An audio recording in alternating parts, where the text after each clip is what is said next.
Hello, আসসালামু আলাইকুম সবাইকে।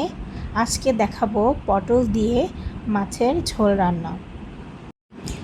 মাছগুলোকে সুন্দর করে ধুয়ে নিয়ে মরিচের গুঁড়ো, হলুদের গুঁড়ো ও লবণ দিয়ে ম্যারিনেট করে নিব কিছুক্ষণের জন্য।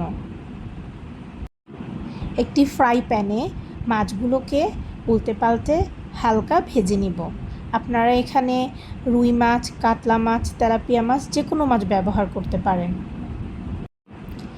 এরপর কেটে নেওয়া আলু ও পটলগুলোকেও তেলে হালকা করে ভেজে নিব।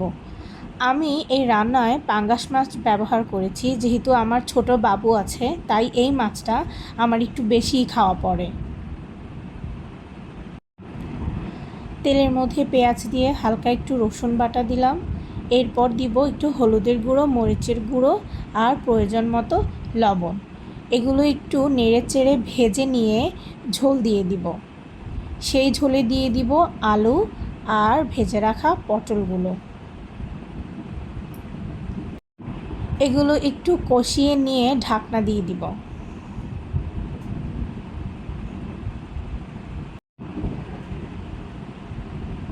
সবজিগুলো সিদ্ধ হয়ে আসলে তাতে ভেজে নেওয়া মাছগুলো দিয়ে দিব।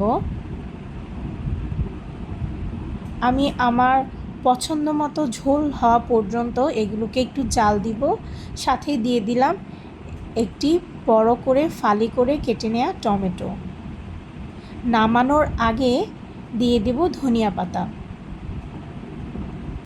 খুবই সিম্পল একটি রান্না। আমি জানি আপনারা সবাই এই রান্না করেন।